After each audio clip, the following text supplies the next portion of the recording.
Ассалаумағалейкум, амансыздар ма, есенбісіздер, қайырлы таң. Бүгінгі күндеріңізге бәріңізге сәттілік.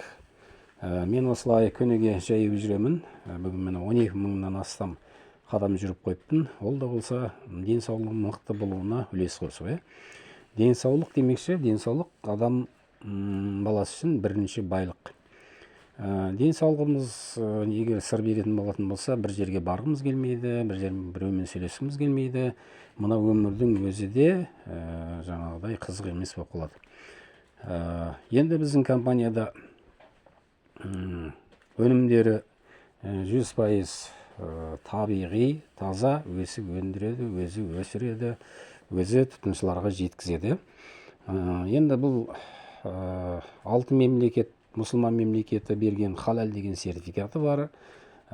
Сондай табыспен денсаулықты бір жүйеге біріктірген, сіз денсаулығыңызды түзете отырып, бұл жерде үлкен бизнес жасауға болады. Құда қаласа хабарласыңыздар, келіңіздер. Әзіргі заманда енді онлайн табыс өте дамыған уақыт, заманына қарай көсілуіміз керек. Бұл жерде мықты денсаулық, мықты табыс бар. Ассалаумағалейкум.